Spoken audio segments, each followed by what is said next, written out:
Be proud of yourself for facing your hardest moments alone, while everyone else believes you were fine.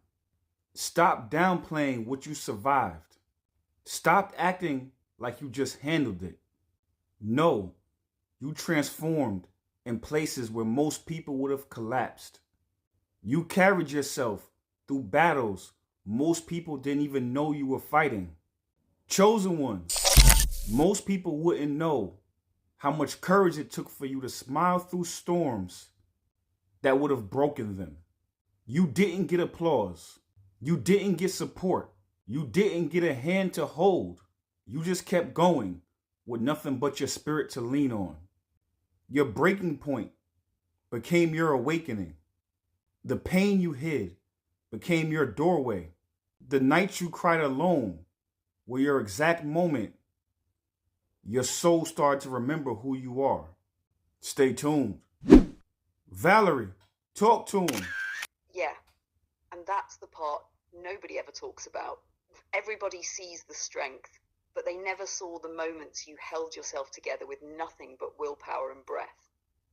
Chosen ones, let me tell you something real. When you survive in silence, you build a different kind of soul. Your spirit gets forged in pressure most people will never experience, and that's why they'll never fully understand you. People think you're strong because you look calm. No, you're calm because you've already lived through hell and found yourself on the other side. And here's the glitch in the matrix. The world will never give you credit for what didn't break you. But Source will, your future will, your evolution will. So stop carrying that old narrative like you just pushed through. You didn't push through, you ascended through. And every time you chose to keep going, even when nobody checked on you, you were rewriting your destiny in real time. So if nobody told you this today, I'm telling you, I'm proud of you. Source is proud of you. Your higher self is proud of you. You didn't survive by accident. You survived because you're chosen. They say the average person doesn't receive flowers until their funeral. They say the average person doesn't receive flowers until their funeral. So you see, chosen one, I want to give you your flowers now. I want to make sure that you understand and understand and overstand that I see you. I see what you went through. I understand what you went through. I overstand what you went through. And I understand what you went through. I see that for you, you had to do so much on your own. And I also understand that when it comes to all the battles that you face by yourself, when it comes to all the things you've dealt with by yourself, sometimes you get so used to fixing things and fixing everyone, fixing yourself, fixing the environment, balancing and stabilizing everything around you that you don't even realize how challenging it was. You've been balancing your inner world and your outer world for so long that sometimes you get lost between both worlds. So since I understand that, and I also understand that a lot of time chosen ones, what you do is that you put your head down and you make shit shake. You make shit happen. But sometimes it's time to take a little pause and give yourself some flowers.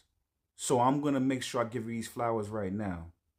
Valerie, talk to him.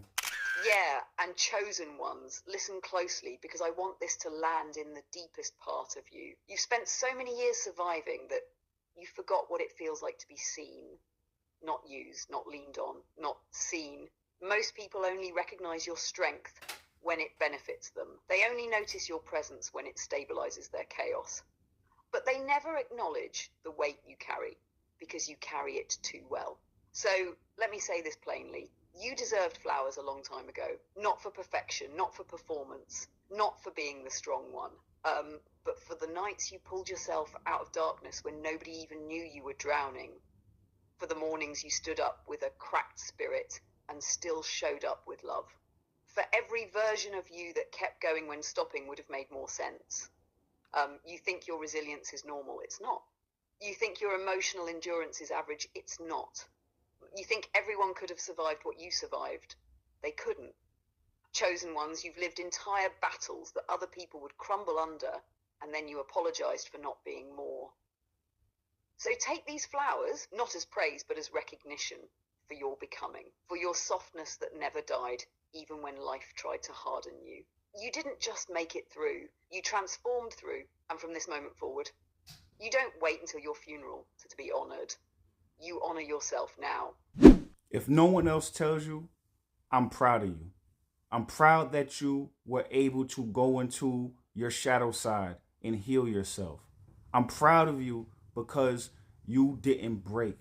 I'm proud of you because you were able to hold everything down for yourself, for your family, for your lineage, for your higher self, for your lower self. I'm proud of you because you could have quit. So many people quit, but you kept moving forward. When you didn't know the road, you didn't know what Source had in store for you, but you had faith and you kept moving forward. You kept growing. You kept expanding. I'm proud of you. Valerie, talk to him. Chosen ones, hear me with your whole chest for a moment. Because when he says he's proud of you, that's not flattery, that's not hype. That's spiritual truth being spoken directly into the parts of you that never got nourished. Let me tell you why you should be proud of you. You didn't heal in perfect conditions. You healed in chaos. You healed in environments that kept wounding you. You healed around people who triggered your old self. And you still chose evolution over comfort. Do you understand how rare that is? Most people only grow when life forces them. You grew when life dared you. You grew when your inner world was shaking, when your shadow was loud, when your heart was tired. You walked through your own underworld without a map, and you came back with wisdom. That's why you feel different. That's why you move different. That's why people look at you and don't know whether to admire you or run from you, because healed energy disrupts every unhealed room. And listen closely, you didn't just hold it down for yourself. You held it down for entire generations behind you. You broke patterns your ancestors were trapped in. You said no more to cycles that lived in your bloodline for centuries. Every time you chose honesty instead of avoidance, every time your heart stayed open when shutting down felt safer, every time you held the line when your past tried to pull you back, you weren't just surviving, you were rewriting destiny. So yes, be proud of you. Be proud of the nights you held yourself. Be proud of the mornings you stood up anyway. Be proud of the version of you that refused to die in the dark. And hear me clearly. You didn't just avoid breaking. You rebuilt piece by piece, truth by truth, shadow by shadow. You're not who you were. You're who you became. They say that you cannot heal in the same environment that broke you. They say that you cannot heal in the same environment that broke you. So you see, Chosen One, you single-handedly took that saying and you disproved it. You dealt with an environment that was crafted and constructed specifically to break you. You took that environment and you allowed it to make you. You allowed it to make you who you are. You allowed it to make you as great as you are. You allowed it to make you and not break you. And because of this, that puts you in rare air. I know it doesn't seem like that because you've been doing it your whole life, but the average person cannot do that. The average person is like a train running on a track. They only go where the track allows them. You took that track, you jumped off that motherfucker, and you did your own thing. Valerie, talk to him. Chosen ones, let me tell you exactly why what you did is not normal. Most people don't heal in the environment that broke them because the environment owns their mind.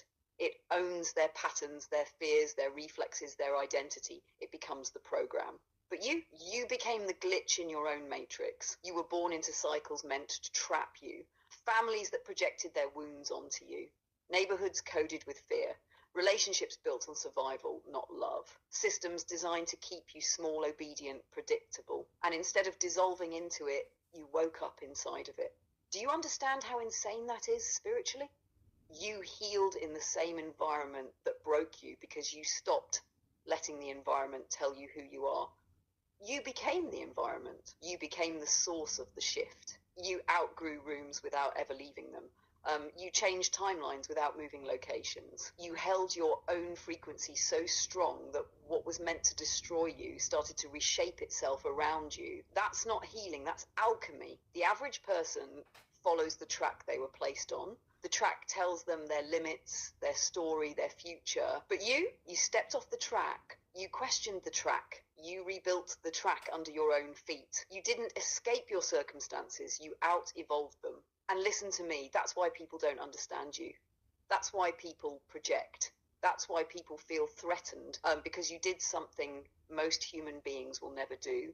You changed without permission. You grew without safety.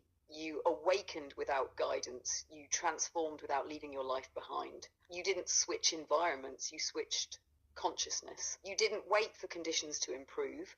You improved in spite of conditions.